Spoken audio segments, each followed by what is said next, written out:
Hello everyone, welcome back to Sana Kishore log. ನೀವೆಲ್ಲರೂ ಕೇಳ್ತಿದ್ದಂಥ weight loss ಪೌಡರ್ನ ಯಾವ ರೀತಿ ಮಾಡೋದು ಅಂತ ಫುಲ್ ಡೀಟೇಲಾಗಿ ಈ ಒಂದು ಲಾಗಲ್ಲಿ ತಿಳಿಸ್ಕೊಡ್ತಾ ಇದ್ದೀನಿ. ಅಂದರೆ ನಾನು ಆಲ್ರೆಡಿ ಒಂದು 3-4 ಡೇಸಿಂದನೂ ಕೂಡ ವೀಡಿಯೋಸ್ ಹಾಕೋಕ್ಕಾಗಿರಲಿಲ್ಲ. ಏನಕ್ಕೆ ಕಾರಣ ಅಂದರೆ ಈ ರೀತಿ ವೆಯ್ಟ್ ಲಾಸ್ ಪೌಡರ್ನು ಕೂಡ ಮಾಡ್ತಾಯಿದ್ವಿ ಮನೇಲೇ, ಯಾಕೆಂದರೆ ತುಂಬ ಆರ್ಡರ್ಸ್ ಬಂದಿತ್ತು. ಅದು ಅಲ್ಲದೆ ನಮ್ಗೆ ಗೊತ್ತಿರೋರು ಕೂಡ ಬೇಕು ಅಂತ ಹೇಳಿದರು. ಆಮೇಲೆ ನನ್ನ ಮಗಳಿಗೆ ಒಂದು ಸ್ವಲ್ಪ ಹುಷಾರಿರಲಿಲ್ಲ, ಚಿಕ್ಕ ಮಗುಗೆ, ಅದರಿಂದ ನನಗೆ ವೀಡಿಯೋಸ್ನ ಅಪ್ಲೋಡ್ ಮಾಡೋಕ್ಕಾಗಲಿಲ್ಲ ಅಷ್ಟೇ. ಅದರಿಂದ ಇವಾಗ ಅಪ್ಲೋಡ್ ಮಾಡ್ತಾಯಿದ್ದೀನಿ. ಯಾವ ರೀತಿ ಮಾಡಿದ್ದೀನಿ ಅಂದರೆ ಒಳ್ಳೊಳ್ಳೆ ಐಟಮ್ಗಳನ್ನ ಸೇರಿಸಿ ಮಾಡಿರೋದು, ಅಷ್ಟೇ ನೀಟಾಗಿ ಪರಿಶುದ್ಧವಾಗಿ ಮಾಡಿರೋದು. ಬೇಕು ಅನ್ನೋರು ಈ ಒಂದು ಕಾಂಟ್ಯಾಕ್ಟ್ ನಂಬರ್ಗೆ ಕಾಂಟ್ಯಾಕ್ಟ್ ಮಾಡಿದರೆ ಫುಲ್ ಡೀಟೇಲಾಗಿ ನಿಮಗೆ ಅದ್ರ ಬಗ್ಗೆ ತಿಳಿಸ್ಕೊಡ್ತೀವಿ.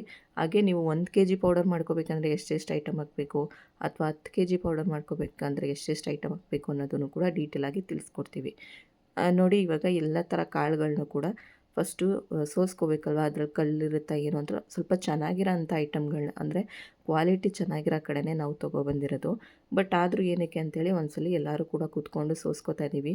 ಅಂದರೆ ಪಾಪು ಇರೋದ್ರಿಂದ ಅಮ್ಮ ಮತ್ತು ನಾನು ನನ್ನ ತಂಗಿ ಎಲ್ಲರೂ ಸೇರ್ಕೊಂಡು ಒಟ್ಟಿಗೆ ಮಾಡ್ತಿರೋದು.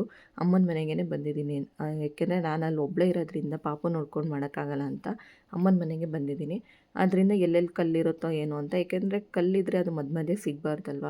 ಅದು ಅಲ್ಲದೆ ಧೂಳು ಕೂಡ ಇರುತ್ತೆ ಅಂತ ನೀಟಾಗಿ ಈ ಥರ ಎಲ್ಲ ಸೋಸ್ಕೊಂಡು, ಅದಾದಮೇಲೆ ಪ್ರತಿಯೊಂದನ್ನು ಕೂಡ ನೀಟಾಗಿ ವಾಶ್ ಮಾಡಿ ನೆರಳಲ್ಲಿ ಒಣಗಾಕಬೇಕು. ಒಂದು ಚಾಪೆ ಹಾಕ್ಬಿಟ್ಟು ಅದ್ರ ಮೇಲೆ ಒಂದು ಚೆನ್ನಾಗಿರೋಂಥ ಒಂದು ಬಟ್ಟೆ, ಅಂದರೆ ವಾಶ್ ಮಾಡಿ ನೀಟಾಗಿ ಇಟ್ಟಿರೋಂಥ ಒಂದು ವೈಟ್ ಬಟ್ಟೆ ಮೇಲೆ ಅದನ್ನು ಒಣಗಾಕಿ, ಅದು ನೀಟಾಗಿ ಒಳಗಡೆನೆ, ಅಂದರೆ ನೆರಳಲ್ಲೇ ಡ್ರೈ ಆಗಬೇಕು.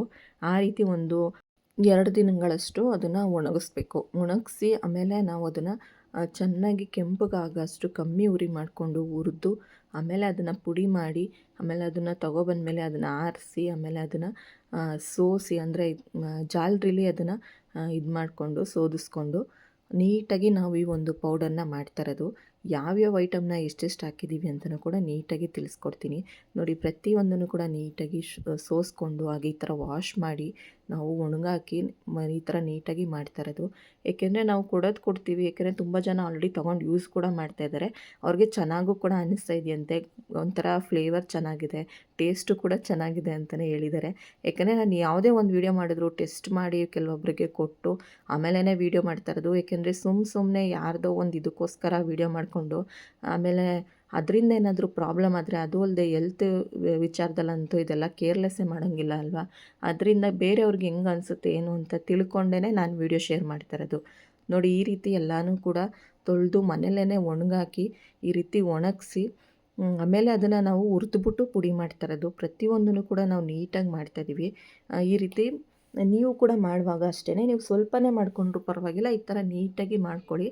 ಹೆಲ್ತ್ ಅಂತೂ ಇದರಿಂದ ತುಂಬ ಚೆನ್ನಾಗಾಗತ್ತೆ. ನೋಡಿ, ಈ ರೀತಿ ಚೆನ್ನಾಗಿ ಹುರ್ಕೋಬೇಕು. ಇದಕ್ಕೆ ಏನೇನು ಹಾಕಿದ್ದೀನಿ ಅಂತಲೂ ಕೂಡ ನಾನು ನಿಮಗೆ ನೆಕ್ಸ್ಟ್ ಲಾಗಲ್ಲಿ ತಿಳಿಸ್ಕೊಡ್ತೀನಿ. ಏಕೆಂದರೆ ಯಾವ ರೀತಿ ಮಾಡಿದ್ದೀವಿ ಅನ್ನೋದನ್ನು ಮಾತ್ರ ಈ ಒಂದು ಲಾಗಲ್ಲಿ ತಿಳಿಸ್ಕೊಟ್ಟಿದ್ದೀನಿ. ಈ ಒಂದು ಲಾಗ್ ನಿಮಗೆ ಇಷ್ಟ ಆಯಿತು ಅಂತಂದರೆ ಒಂದು ಲೈಕ್ ಕೊಟ್ಟು ಸಪೋರ್ಟ್ ಮಾಡಿ. ಹಾಗೆ ಪೌಡರ್ ಬೇಕು ಅನ್ನೋರು ಕೂಡ ಈ ಒಂದು ಕಾಂಟ್ಯಾಕ್ಟ್ ನಂಬರ್ಗೆ ಕಾಂಟ್ಯಾಕ್ಟ್ ಮಾಡ್ಬೋದು. ಈ ರೀತಿ ನೋಡಿ ನೀಟಾಗಿ ಹುರ್ಕೋತಾ ಇದ್ದೀವಿ. ಅಂದರೆ ಅಮ್ಮ ಒಂದು ಸ್ವಲ್ಪ ಹೊತ್ತು ಹುರಿದ್ರೆ ನಾನು ಒಂದು ಸ್ವಲ್ಪ ಹೊತ್ತು ಹುರ್ಕೊಂಡೆ. ಅಂದರೆ ಪಾಪು ಇರೋದ್ರಿಂದ ಪಾಪು ಒಂದು ಸ್ವಲ್ಪ ಹೊತ್ತು ಮಲಗಿದಾಗ ನಾನು ಕೂಡ ಹುರಿಯೋದು ಆ ಥರ ಮಾಡಿಕೊಂಡು ಪೌಡರ್ ಮಾಡ್ಕೊಂಡ್ವಿ. ಆಲ್ರೆಡಿ ಒಂದು ಕಮ್ಮಿ ಅಂದರೂ ಒಂದು 20 kg ಅಷ್ಟು ನಾವು ಸೇಲ್ ಮಾಡಿದ್ದೀವಿ. ಸೇಲ್ ಮಾಡಿ ಎಲ್ಲರದ್ದು ರಿಸಲ್ಟ್ ಚೆನ್ನಾಗಿ ಬಂದಮೇಲೆ ನಾನು ಯೂಟ್ಯೂಬಲ್ಲಿ ವೀಡಿಯೋನ ಶೇರ್ ಮಾಡ್ತಾ ಇರೋದು. ಏಕೆಂದರೆ ಕ್ರೀಮು ಅಷ್ಟೇ, ಕ್ಯಾರೆಟ್ ಕ್ರೀಮು ಕೂಡ ಮಾಡಿ ಶೇರ್ ಮಾಡಿದ್ದೀನಿ. ಆಲ್ರೆಡಿ ಅದನ್ನು ಕೂಡ ಅಷ್ಟೇ ಫಸ್ಟು ಮಾಡಿದಾಗ ನನಗೆ ಗೊತ್ತಿರೋಂಥ ಕೆಲವೊಬ್ಬರಿಗೆ ಕೊಟ್ಬಿಟ್ಟು ಅವ್ರ ಸ್ಕಿನ್ಗೆ ಏನೂ ಪ್ರಾಬ್ಲಮ್ ಆಗಿಲ್ಲ ಅಂದಮೇಲೆ ಸೇಲ್ ಮಾಡೋಕ್ಕೆ ಸ್ಟಾರ್ಟ್ ಮಾಡ್ಕೊಂಡಿದ್ದು. ಅದೇ ಥರನೇ ಪೌಡರ್ ಕೂಡ ಮಾಡ್ತಾಯಿದ್ದೀನಿ.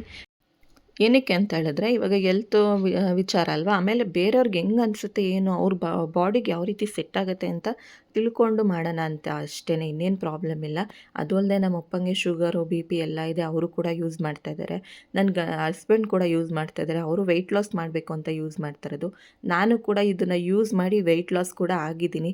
ನಿಮ್ಮ ಮುಂದೆ ನಾನು ಅದನ್ನು ಯಾವ್ಯಾವ ಎಷ್ಟೆಷ್ಟು kg ಇದೆ, ಇವಾಗ ಎಷ್ಟೆಷ್ಟು kg ಆಗಿದ್ದೀನಿ ಅಂತಲೂ ಕೂಡ ವೆಯ್ಟ್ ಚೆಕ್ ಮಾಡಿ ಕೂಡ ವೀಡಿಯೋನ ಶೇರ್ ಮಾಡಿದ್ದೀನಿ. ನೋಡಿಲ್ಲ ಅನ್ನೋರು ನೋಡ್ಬೋದು. ಈ ರೀತಿ ನೋಡಿ, ಕಾಳುಗಳು ಅಂದರೆ ಉದ್ದಿನ ಕಾಳಾಗಿರ್ಬೋದು, ಹಾಗೆ ಹೆಸರು ಕಾಳಾಗಿರ್ಬೋದು, ಹೆಸರು ಬೇಳೆ ಆಗಿರ್ಬೋದು, ಹಾಗೆ ಕೆಂಪು ಬೇಳೆ ಅಂದರೆ ಮಸೂರ್ ದಾಲ್ ಅಂತಾರೆ ನೋಡಿ, ಅದನ್ನು ಕೂಡ ನಾವು ಇದರಲ್ಲಿ ಯೂಸ್ ಮಾಡಿದ್ದೀವಿ. ಕಾಬರ್ ಕಡಲೆಕಾಳಾಗಿರ್ಬೋದು, ಹಾಗೆ ಪಿಸ್ತಾ, ಗೋಡಂಬಿ, ಬಾದಾಮಿ, ಹಾಗೆ ವಾಲ್ನಟ್ಟು, ಈ ರೀತಿ ಡ್ರೈ ಫ್ರೂಟ್ಸ್ಗಳನ್ನ ಯೂಸ್ ಮಾಡಿದ್ದೀವಿ. ಹಾಗೆ ಜೀರ್ಣ ಆಗಲಿ ಅಂಥೇಳಿ ಸೋಂಪು, ಜೀರಿಗೆ, ಹಾಗೆ ಶುಂಠಿ ಪುಡಿ ಈ ಥರ ಐಟಮ್ಗಳನ್ನ ಯೂಸ್ ಮಾಡಿದ್ದೀವಿ. ಅಕ್ಕಿ ಅಂದಮೇಲೆ ಇವಾಗ ಶುಗರ್ ಇರೋರಿಗೆ ಬಿಳಿ ಅಕ್ಕಿ ಯೂಸ್ ಮಾಡಬಾರ್ದು. ಆಮೇಲೆ ರೆಡ್ ಅಕ್ಕಿ ಅಂದರೆ ಕೆಂಪು ಅಕ್ಕಿ ಬರುತ್ತಲ್ವ, ಅದು ಎಲ್ತಿಗೆ ತುಂಬ ಒಳ್ಳೆಯದು ಅಂತ ನಾವು ಕೆಂಪು ಅಕ್ಕಿನೇ ಯೂಸ್ ಮಾಡಿ ಈ ಒಂದು ಪೌಡರ್ನ ಮಾಡಿರೋದು. ಅಂದರೆ ಇವಾಗ ಜಾಸ್ತಿ ಕ್ವಾಂಟಿಟಿಯಲ್ಲಿ ಮಾಡ್ತಾ ಇರೋದ್ರಿಂದ ನಾನು ನಿಮಗೆ ಯಾವ್ಯಾವ್ದು ಐಟಮ್ನ ನೀಟಾಗಿ ಬಳಸಿದ್ದೀನಿ ಅಂತ ಹೇಳಿ ಹೇಳ್ತಲ್ಲ, ಏನೇನು ಮಾಡಿದ್ದೀವಿ ಅಂತ ನಿಮ್ಮ ಕಣ್ಣು ಮುಂದೆನೇ ತೋರಿಸ್ತಾ ಇದ್ದೀನಿ ನೋಡಿ. ನೆಕ್ಸ್ಟ್ ವ್ಲಾಗಲ್ಲಿ ನಾನು ಕರೆಕ್ಟಾಗಿ ಅಂದರೆ ಒಂದು ಸ್ವಲ್ಪ ಕಮ್ಮಿ ಕ್ವಾಂಟಿಟಿಲಿ ತೋರಿಸಿದ್ರೆ ನಿಮಗೂ ಕೂಡ ಯೂಸ್ ಆಗುತ್ತಲ್ವ ಮನೇಲಿರೋರಿಗೆ ಮಾಡ್ಕೊಳ್ಳೋದಕ್ಕೆ ಅಂತ ಸ್ವಲ್ಪ ಕಮ್ಮಿ ಕ್ವಾಂಟಿಟಿಲಿ ತೋರಿಸೋಣ ಅಂತಲೂ ಕೂಡ ಅಂದ್ಕೊಂಡಿದ್ದೀನಿ. ಹಾಗೆ ಜಾಸ್ತಿ ಕ್ವಾಂಟಿಟಿಲಿ ಮಾಡಿದ್ರು ಎಷ್ಟೆಷ್ಟು ಅಳತೆ ನೀವು ತೊಗೋಬೇಕು ಅನ್ನೋದನ್ನು ಕೂಡ ನಾನು ನಿಮಗೆ ತಿಳಿಸ್ಕೊಡ್ತೀನಿ. ಈ ರೀತಿ ಒಂದು ನೀಟಾಗಿ ಹುರ್ಕೋಬೇಕು, ಅಂದರೆ ಉರಿ ಕಮ್ಮಿನೇ ಇರಬೇಕು ಆದಷ್ಟು. ಅದು ಉರಿಯೋದು ಅಂದರೆ ಚೆನ್ನಾಗಿ ಅದು ರೋಸ್ಟ್ ಆಗೋದಷ್ಟು ನಿಮಗೆ ಬಾಳಿಕೆ ಚೆನ್ನಾಗಿ ಬರುತ್ತೆ ಪೌಡರು. ಅದು ಚೆನ್ನಾಗಿ ಹುರಿದಿಲ್ಲ ಅಂತಂದರೆ ಏನಾಗುತ್ತೆ ಅಂದರೆ ಹಸಿ ಇದ್ದರೆ ಕೆಲವೊಂದು 15 ದಿನಕ್ಕೇ ಬೂಸ್ಲು ಬರೋ ಥರ ಕೂಡ ಆಗಿಬಿಡುತ್ತೆ. ಅದರಿಂದ ನೀಟಾಗಿ ಮಾಡೋದ್ರಿಂದ ನೀಟಾಗಿ ನೀವು ಟೈಮ್ ತೊಗೊಂಡೇ ಮಾಡಬೇಕು. ನೋಡಿ ಈ ರೀತಿ ಹುರಿದು ಅದನ್ನ ರೆಡಿ ಮಾಡಿ ಇಟ್ಕೋತಾ ಇದ್ದೀವಿ. ನಾವು ಜೋಳ ಕೂಡ ಯೂಸ್ ಮಾಡಿದ್ದೀವಿ, ಬಿಳಿ ಜೋಳ ಕೂಡ ಯೂಸ್ ಮಾಡಿದ್ದೀವಿ, ಹಾಗೆ ಈ ಮುಸ್ಕಿನ ಜೋಳ ಕೂಡ ಯೂಸ್ ಮಾಡ್ಕೊಂಡಿದ್ದೀವಿ.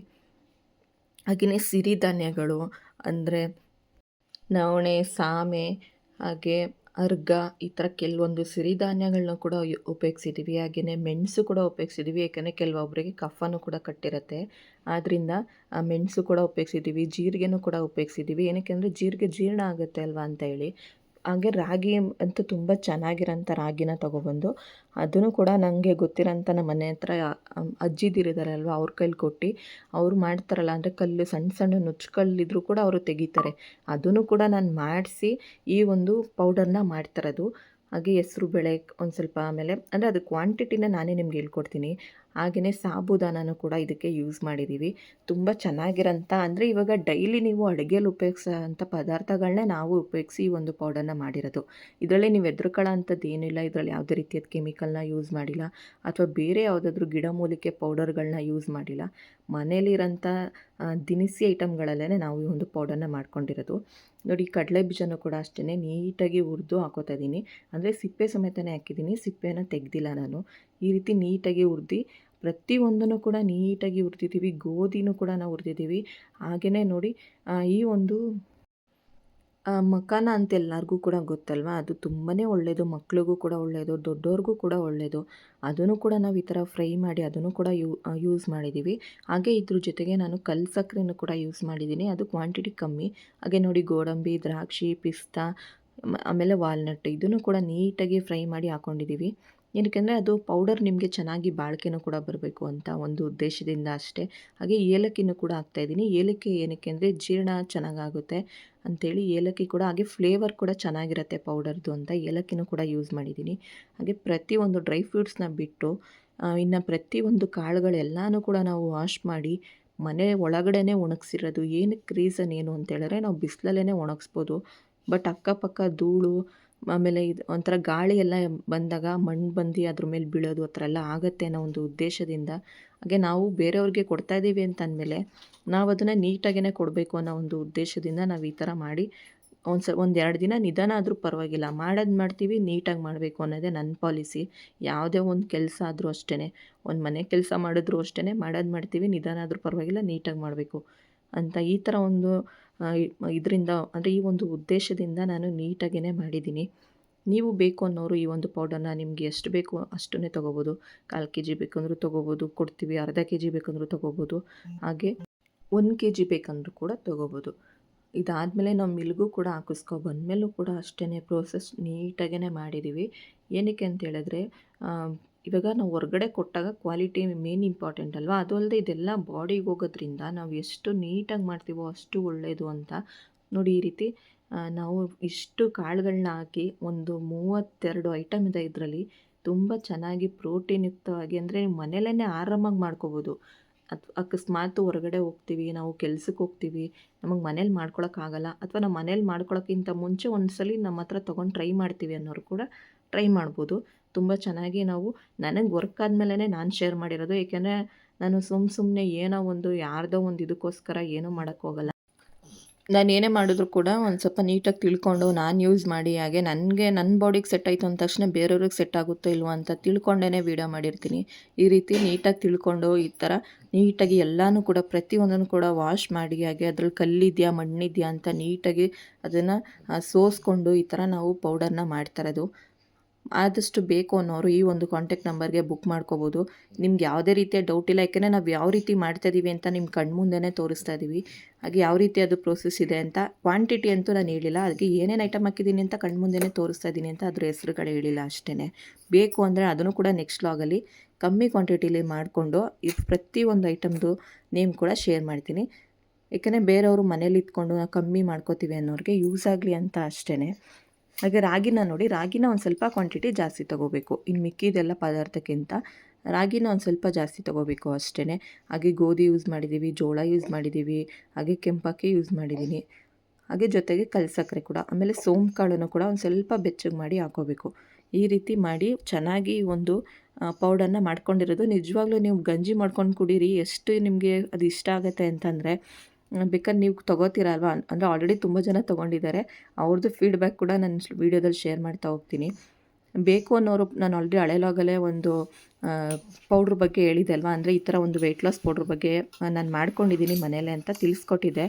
ಅದನ್ನು ನೋಡಿಬಿಟ್ಟು ನನ್ನದು ಕಾಂಟ್ಯಾಕ್ಟ್ ನಂಬರ್ ಆಲ್ರೆಡಿ ತುಂಬ ಜನದ ಹತ್ರ ಇದೆ.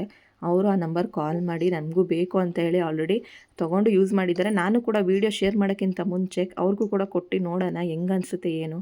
ಅವ್ರಿಗೆಲ್ಲ ಚೆನ್ನಾಗಿ ಅನ್ನಿಸ್ತು ಅಂದರೆ ವೀಡಿಯೋ ಶೇರ್ ಮಾಡೋಣ ಅಂತೇಳಿ ಶೇರ್ ಮಾಡ್ತಾಯಿದ್ದೀನಿ. ಅದು ಅಲ್ಲದೆ ನಮ್ಮ ಪಾಪಗೂ ಹುಷಾರಿರ್ಲಿಲ್ವಲ್ಲ, ಅದರಿಂದ ಒಂದೆರಡು ದಿನ ಲೇಟಾಗಿತ್ತು ಅಷ್ಟೇ. ಬೇಕು ಅನ್ನೋರು ಬುಕ್ ಮಾಡ್ಕೊಳ್ಳಿ. ಈ ರೀತಿ ಒಂದು ಪ್ರೊಸೆಸಲ್ಲಿ ಮಾಡಿದ್ದೀವಿ ನೋಡಿ. ಸೋಂಪನ್ನು ಕೂಡ ಒಂದು ಸ್ವಲ್ಪ ಬೆಚ್ಚಗೆ ಮಾಡಿ ಹಾಕ್ತಾಯಿದ್ದೀನಿ, ಅಂದರೆ ಅದು ಬಾಳಿಕೆ ಚೆನ್ನಾಗಿ ಬರಬೇಕು ಪೌಡರು. ಪರಿಶುದ್ಧವಾಗಿ ಇಷ್ಟೆಲ್ಲ ಕಷ್ಟಪಟ್ಟು ನೀಟಾಗಿ ವಾಶ್ ಮಾಡಿ ಕೂಡ ಮಾಡಿರುವಾಗ ನೀಟಾಗಿ ಹುರಿದ್ರಲ್ವ ಅದು ಚೆನ್ನಾಗಿ ಬಾಳಿಕೆ ಬರೋದು ಅಂತ ಕಮ್ಮಿ ಉರಿ ಮಾಡ್ಕೊಂಡೇ ಹುರಿದಿದ್ದೀವಿ. ಹಾಗೆ ಮೆಣಸು, ಜೀರಿಗೆ, ಈ ಥರ ಡ್ರೈ ಫ್ರೂಟ್ಸ್ ಎಲ್ಲನೂ ಕೂಡ ಉಪಯೋಗಿಸಿ ಲಾಸ್ಟಲ್ಲಿ ನೋಡಿ ಈ ಥರ ಒಂದು ಸ್ವಲ್ಪ ಕಲ್ಸಕ್ಕರೆನೂ ಕೂಡ ಉಪಯೋಗಿಸಿದ್ದೀನಿ. ಈಗ ನೆಕ್ಸ್ಟು ಮಿಲ್ಗೂ ಕೂಡ ಹಾಕ್ಸ್ಕೊಂಬರ್ಬೇಕು. ಹಾಗೆಯೇ ನೋಡಿ ಈ ರೀತಿ ಒಂದು 1 kgಗೆ ಎಷ್ಟೆಷ್ಟು ಹಾಕ್ಬೋದು ಅಂತ ನೀಟಾಗಿ ನಿಮಗೆ ಲಿಸ್ಟ್ ಮಾಡಿ, ಹಾಗೆಯೇ ನೆಕ್ಸ್ಟು ಪೌಡರ್ ಆದಮೇಲೆ ಯಾವ ರೀತಿ ನಾವು ಪ್ರೋಸೆಸ್ ಮಾಡಿ ಪ್ಯಾಕ್ ಮಾಡ್ತೀವಿ ಅಂತಲೂ ಕೂಡ ಶೇರ್ ಮಾಡಿಕೊಂಡು ನೆಕ್ಸ್ಟು ಒಂದು ವೀಡಿಯೋ ಅಪ್ಲೋಡ್ ಮಾಡ್ತೀನಿ. ಅದನ್ನು ಕೂಡ ಮಿಸ್ ಮಾಡ್ದೇನೆ ನೋಡಿ, ಏಕೆಂದರೆ ಅದು ನೋಡಿದ್ರೆ ಇನ್ನೂ ಡೀಟೇಲಾಗಿ ನಿಮಗೆ ಅರ್ಥ ಆಗೋದು. ಏನಕ್ಕೆ ಇದನ್ನು ತಿಳಿಸ್ತಾ ಇದ್ದೀನಿ ಅಂದರೆ, ಈಗ ಒಂದೇ ವಿಡಿಯೋದಲ್ಲಿ ಎಲ್ಲನೂ ಕೂಡ ತಿಳಿಸಿದ್ರೆ ನೋಡೋರಿಗೂ ಕೂಡ ಬೋರ್ ಆಗುತ್ತೆ. ಅದರಲ್ಲಿ ಜಾಸ್ತಿ ಟೈಮಿಂಗ್ಸ್ ಇದ್ದರೆ ನೋಡೋರು ಮೆಸೇಜ್ ಕೂಡ ಮಾಡ್ತಾರೆ, ಜಾಸ್ತಿ ಟೈಮಿಂಗ್ಸ್ ಎಳೆಯಬೇಡಿ ಅಂತ ಬೇರೆ. ಅದ್ರ ನೆಕ್ಸ್ಟ್ ವ್ಲಾಗಲ್ಲಿ ಅಂದರೆ ನೆಕ್ಸ್ಟ್ ಒಂದು ವೀಡಿಯೋನು ಕೂಡ ಅಪ್ಲೋಡ್ ಮಾಡ್ತೀನಿ, ಅದನ್ನು ಕೂಡ ನೋಡಿ ಈ ರೀತಿ ಲಿಸ್ಟ್ ಮಾಡಿ ನಿಮಗೆ ತಿಳಿಸ್ಕೊಡ್ತೀನಿ. ಹಾಗೆಯೇ ಪೌಡರ್ ಮಾಡಾದ್ಮೇಲೆ ಯಾವ ರೀತಿ ಒಂದು ನಾವು ಪ್ರೋಸೆಸ್ನ ಫಾಲೋ ಮಾಡ್ತೀವಿ ಅನ್ನೋದನ್ನು ಕೂಡ ತಿಳಿಸ್ಕೊಡ್ತೀನಿ. ಹಾಗೆ ಯಾವ ರೀತಿ ಪ್ಯಾಕಿಂಗ್ ಮಾಡ್ತೇವೆ ಅನ್ನೋದನ್ನು ಕೂಡ ತಿಳಿಸ್ಕೊಡ್ತೀನಿ. ಈ ಒಂದು ಪೌಡರ್ ಬೇಕು ಅನ್ನೋರು ಈ ಒಂದು ಕಾಂಟ್ಯಾಕ್ಟ್ ನಂಬರ್ಗೆ ಕಾಂಟ್ಯಾಕ್ಟ್ ಮಾಡಿ. ಈ ಒಂದು ವ್ಲಾಗ್ ಇಷ್ಟ ಆಯಿತು ಅನ್ನೋರು ಲೈಕ್ ಮಾಡಿ. Thank you.